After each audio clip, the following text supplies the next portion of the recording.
Alrighty, guys. Tomorrow we have a quiz over limit stuff, so I've got a couple on the top to kind of get your brains going here. Sorry, I thought I passed up enough. My bad. So on the top, the first one we have here, they want to know what is the limit of this function as x approaches 0. Why can I not just plug in 0? Makes it undefined, which means we need to do something. Usually that means factor and reduce to get rid of this x on the bottom. So we rewrite this as the limit as x approaches 0 for, let's break this thing apart. Can't we also write it like this? 1 minus cosine of x over x times 1 minus cosine of x over 1. Does that mean the same thing? Yes. Why did I do that?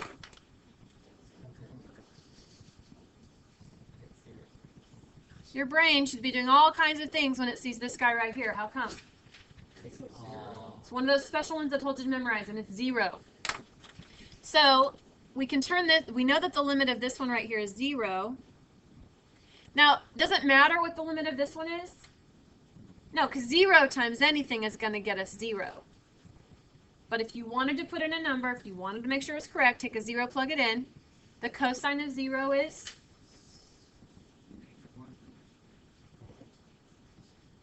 This is where a trick comes into play. It's 1. So 1 minus 1 over 1 is 0. The cosine of 0 is 1 is what I'm saying. So if you did plug it in there, it would be 1 minus 1 is 0. 0 over 1 is 0. But it doesn't matter because 0 times anything is going to get you 0. So the answer was 0. My point is, this little guy in the pink cloud, know it. The next one. We've got pi over 2 here. That's what we're approaching. And we've got cotangent. I don't really know what the cotangent of pi over 2 is right off the top of my head, and I don't really want to think that hard. So what we can do is, let's fix this, and let's make it look like this. The limit as x approaches pi over 2 for cosine of x over 1 times, now think about this. You are dividing by, isn't this cosine of x over sine of x? That's cotangent. I'm not going to make you prove trig identities all over again, but those basic ones, you do have to know the basic ones still. If you're dividing by a fraction, flip the second one over and multiply. So we're actually multiplying by sine of x over cosine of x.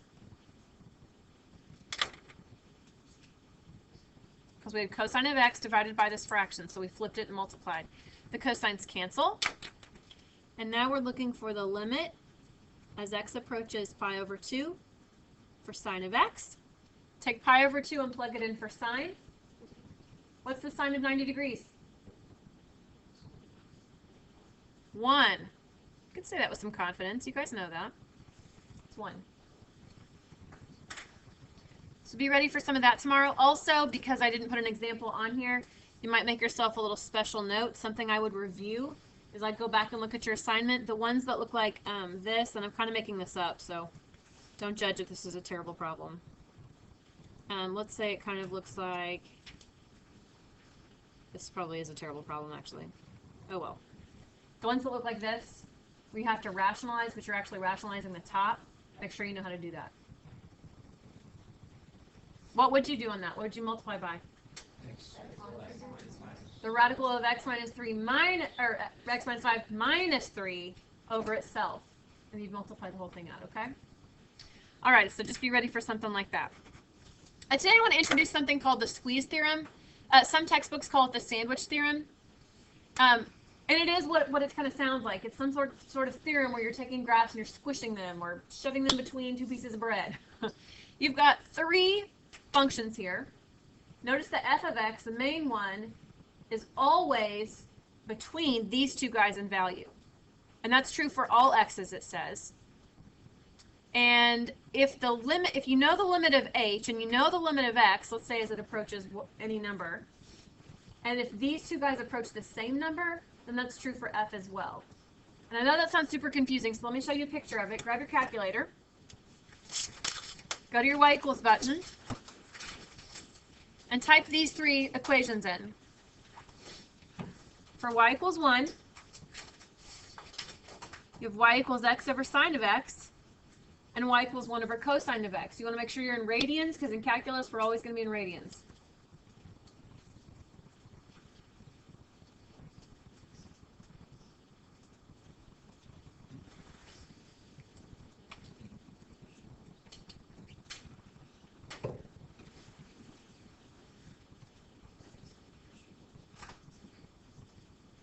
Once you get all that typed in, it gives you instructions. It says to change your window, so go to window, so that the x's are between pi over 2, or that should be negative pi over 2, I'm sorry. Negative pi over 2 and pi over 2. So for the x minimum, we type in negative pi divided by 2. Changes it to a decimal for us. For the x maximum, that's also going to be pi over 2. Bless you. For the scale, I'm going to make that every fourth of a pi, just because. For the y minimum, it says we want to go from negative 1 to positive 2. And I'm going to make my y scale just a half there. So you just follow what it says on your paper. The y's are going to go from negative 1 to 2. X scale, I put pi over 4. It doesn't matter. It's just kind of where you want your tick marks. And on the y scale, I did it every half. And then hit graph. So the first graph that's coming in here in blue, that's y equals 1. The red one that's coming in is the second equation we typed in. And then the black one that comes in is the third one we typed in. The second one is our f of x. And that one you can tell in value, it's always between the first and third function. The limit as x approaches 0 for the black one is 1.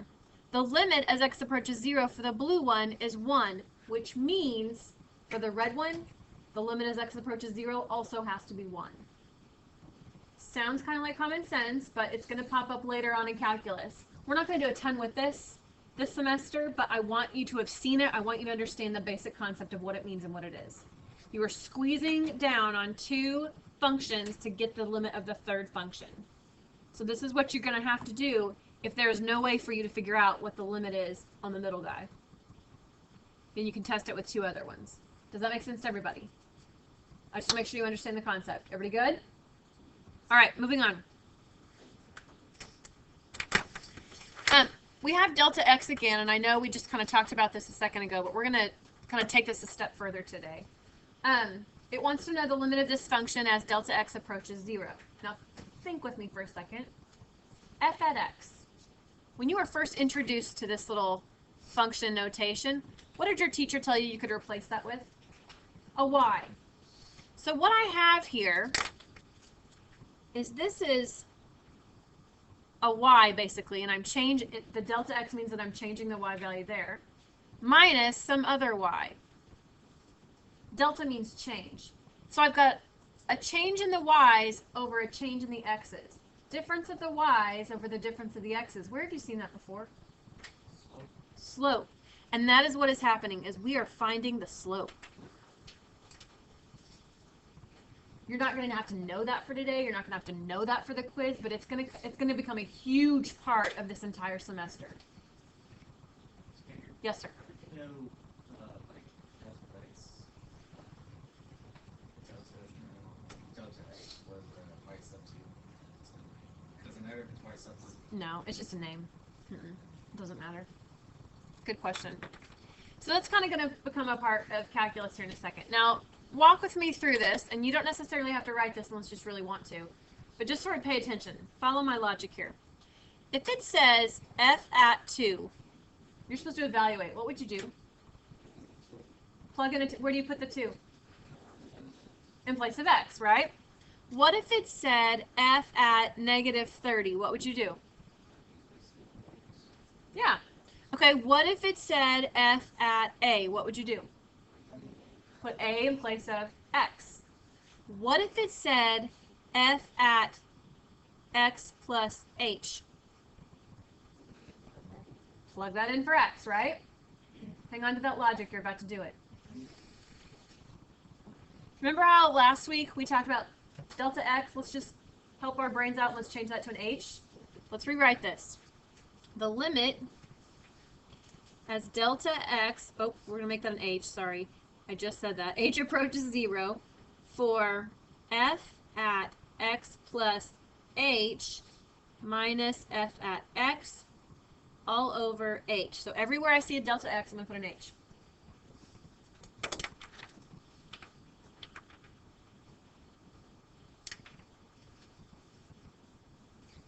I have two problems here. We're only dealing with the first one now. Disregard the second one for a second. Those are two different problems.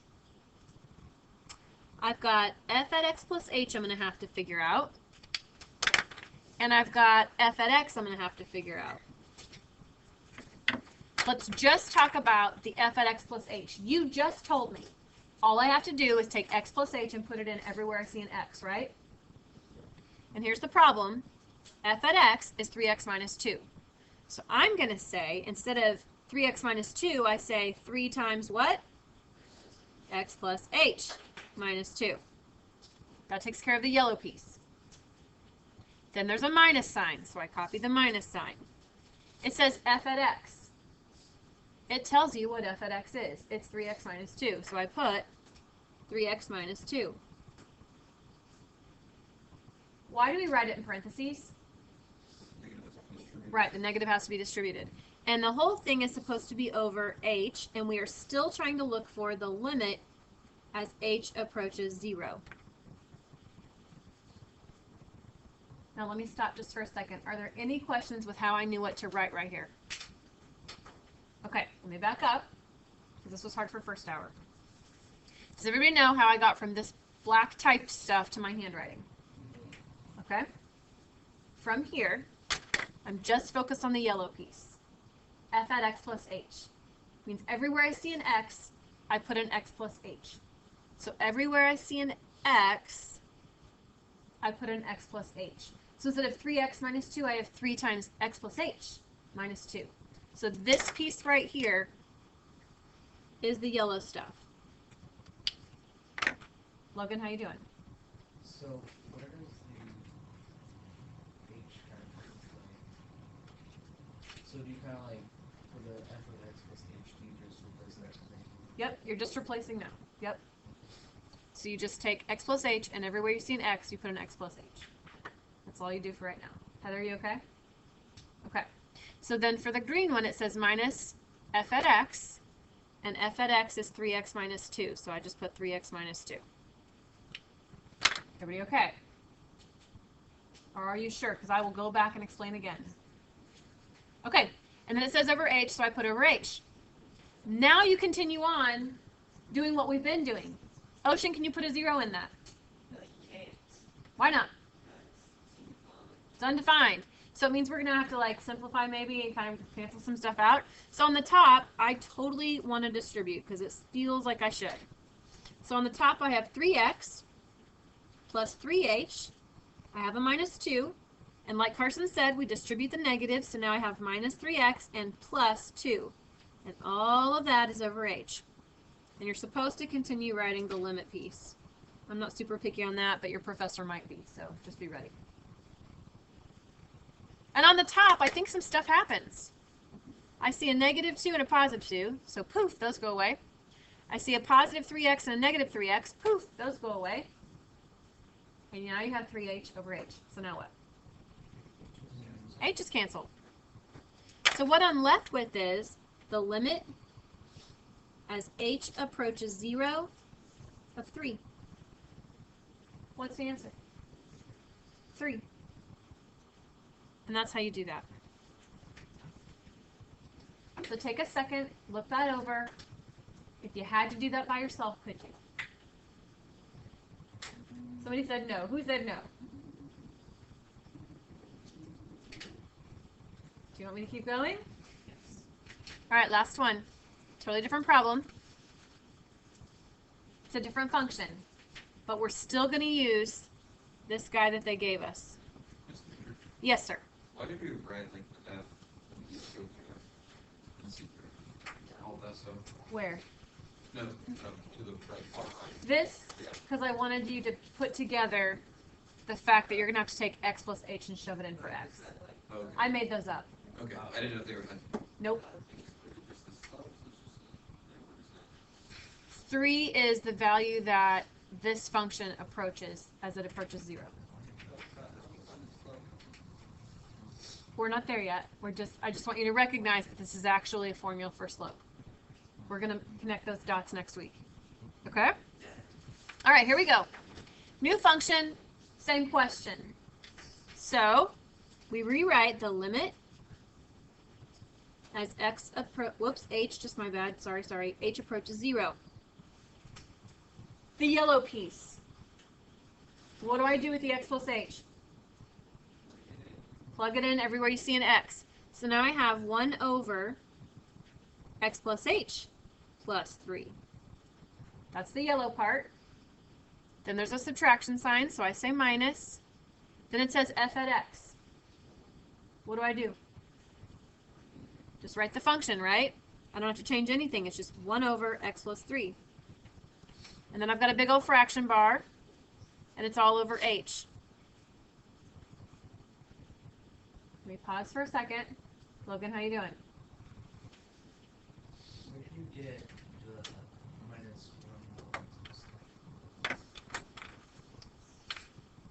This is f at x. They wanted f at x, so I gave them f at x. Okay? The colors usually help most of us kind of figure it out.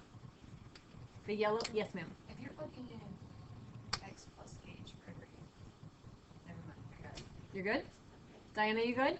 Yeah. Okay. Yaron, you okay? Yeah, sorry. Okay, no, you're fine. I just want to make sure everybody's with me. It's cool. All right, let's move on. Now, I know you don't want to do this, but we do have to find common denominators. This is really not that bad. I know, groan, groan, whine, whine. It's not that bad. So the limit as h approaches 0. I know it's all going to wind up over h. Let's deal with that numerator, even though it's gross. The denominator on the on that top part, our new denominator is going to be x plus h plus 3 times x plus 3. That's the new denominator. Took both these denominators, put them next to each other. That's all I did. Okay, let's think about this. This denominator was x plus h plus 3. It became this. What did I multiply by? So whatever you do at the bottom, you have to do the top. So now I have 1 times x plus 3 is x plus 3. I'm going to go ahead and put that minus sign so I don't forget it. It was x plus 3. Now it looks like this. What did we multiply by? X plus h plus 3. 1 times x plus h plus 3 is x plus h plus 3. Don't forget you're subtracting the entire thing. I bet we can do a bunch of canceling now, probably. X minus x, that goes away. 3 minus 3, that goes away. Yep, negative h is on top. And it's over that nasty mess. Don't worry about multiplying that out. You're not going to have to. And that whole thing is divided by h over 1. When dividing by fractions, don't ask why. Flip the second one over and multiply. So now what happens? H's cancel. Don't forget, you still have a negative 1 over here. So now I'm looking for the limit as h approaches 0 for negative 1 over x plus h plus 3 times x plus 3.